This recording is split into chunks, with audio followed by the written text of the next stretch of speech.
ಹೈಕಮಾಂಡ್ನವ್ರ ಗಮನದಲ್ಲಿದೆ. ಯಾಕೆಂದರೆ ಒಂದು ಹುದ್ದೆ ಒಬ್ರಿಗೆ ಒಂದೇ ಹುದ್ದೆ ಇರಬೇಕು ಅನ್ನೋದು ಒಂದು ನಿಯಮ ಮಾಡಿದ್ದಾರೆ.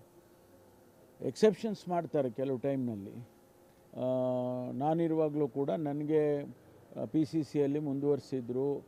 ನಾನು DCM ಇರುವಾಗ ಹೋಮ್ ಕೊಟ್ಟಿದ್ದರು, ಮತ್ತು ಬೆಂಗಳೂರು ಇನ್ಚಾರ್ಜ್ ಕೊಟ್ಟಿದ್ದರು. ಅದಾದಮೇಲೆ ನನ್ನನ್ನು ಕರೆದು ಕೇಳಿದರು, ನೀವು ಸರ್ಕಾರದಲ್ಲಿರ್ತೀರಾ ಪಕ್ಷದಲ್ಲಿರ್ತೀರ? ನಾನು ಪಕ್ಷದನ್ನು ಆಪ್ ಮಾಡಿಕೊಂಡೆ. ಪಕ್ಷದಲ್ಲಿರ್ತೀನಿ ಅಂತ ಹೇಳಿ, ನಾನು ಚುನಾವಣೆ ಬರ್ತಾ ಇದೆ ಪಕ್ಷದಲ್ಲಿ ಇರ್ತೀನಿ ಅಂತ ಹೇಳಿದಾಗ ಅವರು ನನ್ನಿಂದ ರಾಜೀನಾಮೆ ಪಡ್ಕೊಂಡ್ರು. ಹಾಗಾಗಿ ಯಾವುದು ತೀರ್ಮಾನ ಎಲ್ಲ ಅವ್ರಿಗೆ ಬಿಟ್ಟಿರೋದು, ಹೈಕಮಾಂಡಿಗೆ.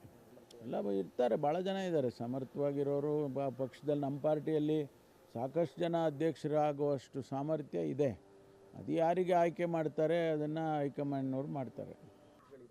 ಡಿಸ್ಪ್ಯೂಟ್ಗಳೇನಿಲ್ಲ, ಡಿಸ್ಪ್ಯೂಟ್ ಯಾವುದು ನಮ್ಮ ಪಕ್ಷದಲ್ಲಿ ಇಲ್ಲವೇ ಇಲ್ಲ.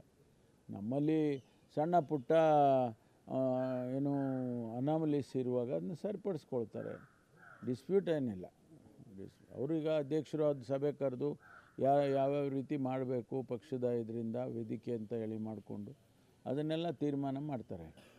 ಇಲ್ಲ, ನನಗೆ ಅದು ಹೆಚ್ಚು ಮಾಹಿತಿ ಇಲ್ಲ. ಫಾರೆಸ್ಟ್ ಡಿಪಾರ್ಟ್ಮೆಂಟ್ನವರು ಆ ಸಂದರ್ಭಕ್ಕೆ ಅನುಗುಣವಾಗಿ ತೀರ್ಮಾನಗಳು ಮಾಡ್ತಾರೆ.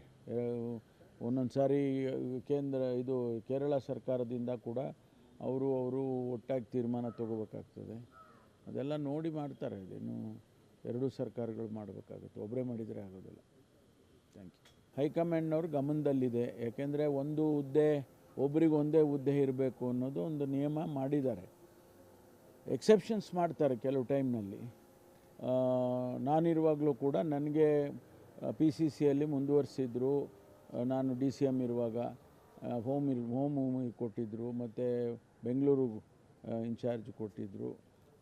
ಅದಾದಮೇಲೆ ನನ್ನನ್ನು ಕರೆದು ಕೇಳಿದರು, ನೀವು ಸರ್ಕಾರದಲ್ಲಿರ್ತೀರಾ ಪಕ್ಷದಲ್ಲಿರ್ತೀರ? ನಾನು ಪಕ್ಷದನ್ನು ಆಪ್ ಮಾಡಿಕೊಂಡೆ. ಪಕ್ಷದಲ್ಲಿರ್ತೀನಿ ಅಂತ ಹೇಳಿ, ನಾನು ಚುನಾವಣೆ ಬರ್ತಾ ಇದೆ ಪಕ್ಷದಲ್ಲಿ ಇರ್ತೀನಿ ಅಂತ ಹೇಳಿದಾಗ ಅವರು ನನ್ನಿಂದ ರಾಜೀನಾಮೆ ಪಡ್ಕೊಂಡ್ರು. ಹಾಗಾಗಿ ಯಾವುದು ತೀರ್ಮಾನ ಎಲ್ಲ ಅವ್ರಿಗೆ ಬಿಟ್ಟಿರೋದು, ಹೈಕಮಾಂಡಿಗೆ. ಎಲ್ಲ ಇರ್ತಾರೆ, ಭಾಳ ಜನ ಇದ್ದಾರೆ ಸಮರ್ಥವಾಗಿರೋರು ಪಕ್ಷದಲ್ಲಿ. ನಮ್ಮ ಪಾರ್ಟಿಯಲ್ಲಿ ಸಾಕಷ್ಟು ಜನ ಅಧ್ಯಕ್ಷರಾಗುವಷ್ಟು ಸಾಮರ್ಥ್ಯ ಇದೆ. ಅದು ಯಾರಿಗೆ ಆಯ್ಕೆ ಮಾಡ್ತಾರೆ ಅದನ್ನು ಹೈಕಮಾಂಡ್ನವ್ರು ಮಾಡ್ತಾರೆ.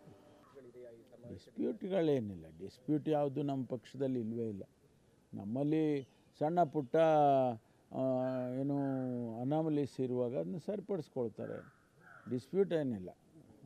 ಅವರೀಗ ಅಧ್ಯಕ್ಷರು ಅದು ಸಭೆ ಕರೆದು ಯಾವ್ಯಾವ ರೀತಿ ಮಾಡಬೇಕು ಪಕ್ಷದ ಇದರಿಂದ ವೇದಿಕೆ ಅಂತ ಹೇಳಿ ಮಾಡಿಕೊಂಡು ಅದನ್ನೆಲ್ಲ ತೀರ್ಮಾನ ಮಾಡ್ತಾರೆ.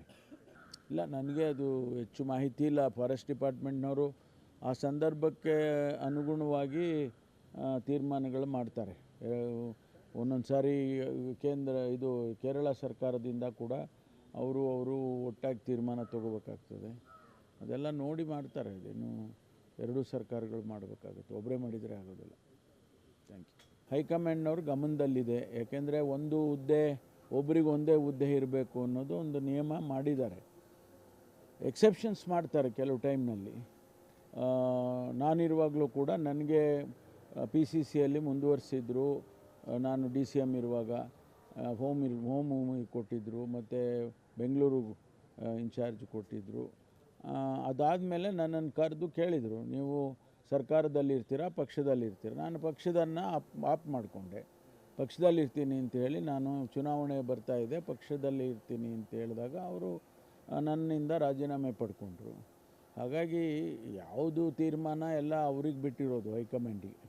ಎಲ್ಲ ಇರ್ತಾರೆ, ಭಾಳ ಜನ ಇದ್ದಾರೆ ಸಮರ್ಥವಾಗಿರೋರು ಪಕ್ಷದಲ್ಲಿ. ನಮ್ಮ ಪಾರ್ಟಿಯಲ್ಲಿ ಸಾಕಷ್ಟು ಜನ ಅಧ್ಯಕ್ಷರಾಗುವಷ್ಟು ಸಾಮರ್ಥ್ಯ ಇದೆ. ಅದು ಯಾರಿಗೆ ಆಯ್ಕೆ ಮಾಡ್ತಾರೆ ಅದನ್ನು ಹೈಕಮಾಂಡ್ನವ್ರು ಮಾಡ್ತಾರೆ. ಡಿಸ್ಪ್ಯೂಟ್ಗಳೇನಿಲ್ಲ, ಡಿಸ್ಪ್ಯೂಟ್ ಯಾವುದು ನಮ್ಮ ಪಕ್ಷದಲ್ಲಿ ಇಲ್ಲವೇ ಇಲ್ಲ. ನಮ್ಮಲ್ಲಿ ಸಣ್ಣ ಪುಟ್ಟ ಏನು ಅನಾಮಲೀಸ್ ಇರುವಾಗ ಅದನ್ನ ಸರಿಪಡಿಸ್ಕೊಳ್ತಾರೆ. ಡಿಸ್ಪ್ಯೂಟ್ ಏನಿಲ್ಲ. ಅವರೀಗ ಅಧ್ಯಕ್ಷರು ಅದು ಸಭೆ ಕರೆದು ಯಾವ್ಯಾವ ರೀತಿ ಮಾಡಬೇಕು ಪಕ್ಷದ ಇದರಿಂದ ವೇದಿಕೆ ಅಂತ ಹೇಳಿ ಮಾಡಿಕೊಂಡು ಅದನ್ನೆಲ್ಲ ತೀರ್ಮಾನ ಮಾಡ್ತಾರೆ. ಇಲ್ಲ, ನನಗೆ ಅದು ಹೆಚ್ಚು ಮಾಹಿತಿ ಇಲ್ಲ. ಫಾರೆಸ್ಟ್ ಡಿಪಾರ್ಟ್ಮೆಂಟ್ನವರು ಆ ಸಂದರ್ಭಕ್ಕೆ ಅನುಗುಣವಾಗಿ ತೀರ್ಮಾನಗಳು ಮಾಡ್ತಾರೆ. ಒಂದೊಂದು ಸಾರಿ ಕೇರಳ ಸರ್ಕಾರದಿಂದ ಕೂಡ ಅವರು ಒಟ್ಟಾಗಿ ತೀರ್ಮಾನ ತೊಗೋಬೇಕಾಗ್ತದೆ.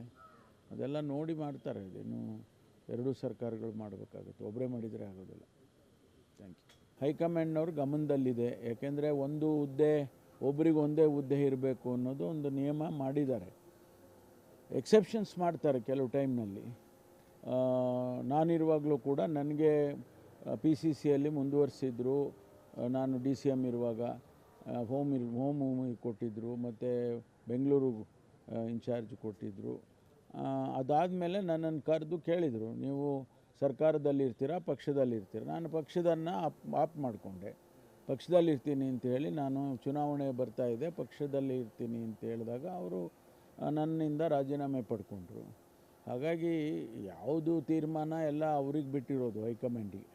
ಎಲ್ಲ ಇರ್ತಾರೆ, ಭಾಳ ಜನ ಇದ್ದಾರೆ ಸಮರ್ಥವಾಗಿರೋರು ಪಕ್ಷದಲ್ಲಿ. ನಮ್ಮ ಪಾರ್ಟಿಯಲ್ಲಿ ಸಾಕಷ್ಟು ಜನ ಅಧ್ಯಕ್ಷರಾಗುವಷ್ಟು ಸಾಮರ್ಥ್ಯ ಇದೆ.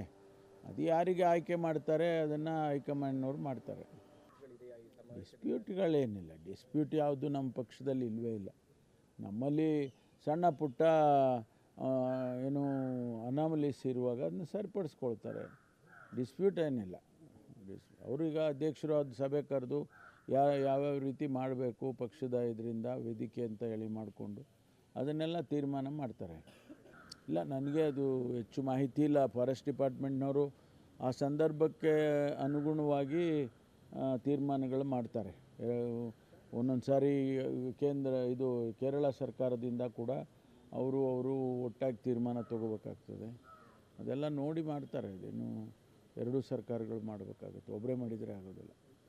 Thank you. ಹೈಕಮಾಂಡ್ನವ್ರ ಗಮನದಲ್ಲಿದೆ. ಯಾಕೆಂದರೆ ಒಂದು ಹುದ್ದೆ ಒಬ್ರಿಗೆ ಒಂದೇ ಹುದ್ದೆ ಇರಬೇಕು ಅನ್ನೋದು ಒಂದು ನಿಯಮ ಮಾಡಿದ್ದಾರೆ.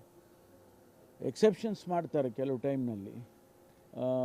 ನಾನಿರುವಾಗಲೂ ಕೂಡ ನನಗೆ PCCಯಲ್ಲಿ ಮುಂದುವರಿಸಿದ್ರು. ನಾನು DCM ಇರುವಾಗ ಹೋಮ್ ಕೊಟ್ಟಿದ್ದರು, ಮತ್ತು ಬೆಂಗಳೂರು ಇನ್ಚಾರ್ಜ್ ಕೊಟ್ಟಿದ್ದರು. ಅದಾದಮೇಲೆ ನನ್ನನ್ನು ಕರೆದು ಕೇಳಿದರು, ನೀವು ಸರ್ಕಾರದಲ್ಲಿರ್ತೀರಾ ಪಕ್ಷದಲ್ಲಿರ್ತೀರ? ನಾನು ಪಕ್ಷದನ್ನು ಆಪ್ ಮಾಡಿಕೊಂಡೆ. ಪಕ್ಷದಲ್ಲಿರ್ತೀನಿ ಅಂತ ಹೇಳಿ, ನಾನು ಚುನಾವಣೆ ಬರ್ತಾಯಿದೆ ಪಕ್ಷದಲ್ಲಿ ಇರ್ತೀನಿ ಅಂತ ಹೇಳಿದಾಗ ಅವರು ನನ್ನಿಂದ ರಾಜೀನಾಮೆ ಪಡ್ಕೊಂಡ್ರು. ಹಾಗಾಗಿ ಯಾವುದು ತೀರ್ಮಾನ ಎಲ್ಲ ಅವ್ರಿಗೆ ಬಿಟ್ಟಿರೋದು, ಹೈಕಮಾಂಡಿಗೆ. ಎಲ್ಲ ಇರ್ತಾರೆ, ಭಾಳ ಜನ ಇದ್ದಾರೆ ಸಮರ್ಥವಾಗಿರೋರು ಪಕ್ಷದಲ್ಲಿ. ನಮ್ಮ ಪಾರ್ಟಿಯಲ್ಲಿ ಸಾಕಷ್ಟು ಜನ ಅಧ್ಯಕ್ಷರಾಗುವಷ್ಟು ಸಾಮರ್ಥ್ಯ ಇದೆ. ಅದು ಯಾರಿಗೆ ಆಯ್ಕೆ ಮಾಡ್ತಾರೆ ಅದನ್ನು ಹೈಕಮಾಂಡ್ನವ್ರು ಮಾಡ್ತಾರೆ. ಡಿಸ್ಪ್ಯೂಟ್ಗಳೇನಿಲ್ಲ, ಡಿಸ್ಪ್ಯೂಟ್ ಯಾವುದು ನಮ್ಮ ಪಕ್ಷದಲ್ಲಿ ಇಲ್ಲವೇ ಇಲ್ಲ. ನಮ್ಮಲ್ಲಿ ಸಣ್ಣ ಪುಟ್ಟ ಏನು ಅನಾಮಲೀಸ್ ಇರುವಾಗ ಅದನ್ನ ಸರಿಪಡಿಸ್ಕೊಳ್ತಾರೆ. ಡಿಸ್ಪ್ಯೂಟ್ ಏನಿಲ್ಲ. ಅವ್ರೀಗ ಅಧ್ಯಕ್ಷರು ಅದು ಸಭೆ ಕರೆದು ಯಾವ್ಯಾವ ರೀತಿ ಮಾಡಬೇಕು ಪಕ್ಷದ ಇದರಿಂದ ವೇದಿಕೆ ಅಂತ ಹೇಳಿ ಮಾಡಿಕೊಂಡು ಅದನ್ನೆಲ್ಲ ತೀರ್ಮಾನ ಮಾಡ್ತಾರೆ. ಇಲ್ಲ, ನನಗೆ ಅದು ಹೆಚ್ಚು ಮಾಹಿತಿ ಇಲ್ಲ. ಫಾರೆಸ್ಟ್ ಡಿಪಾರ್ಟ್ಮೆಂಟ್ನವರು ಆ ಸಂದರ್ಭಕ್ಕೆ ಅನುಗುಣವಾಗಿ ತೀರ್ಮಾನಗಳು ಮಾಡ್ತಾರೆ. ಒಂದೊಂದು ಸಾರಿ ಕೇರಳ ಸರ್ಕಾರದಿಂದ ಕೂಡ ಅವರು ಒಟ್ಟಾಗಿ ತೀರ್ಮಾನ ತೊಗೋಬೇಕಾಗ್ತದೆ. ಅದೆಲ್ಲ ನೋಡಿ ಮಾಡ್ತಾರೆ. ಇದೇನು ಎರಡೂ ಸರ್ಕಾರಗಳು ಮಾಡಬೇಕಾಗುತ್ತೆ, ಒಬ್ಬರೇ ಮಾಡಿದರೆ ಆಗೋದಿಲ್ಲ. Thank you.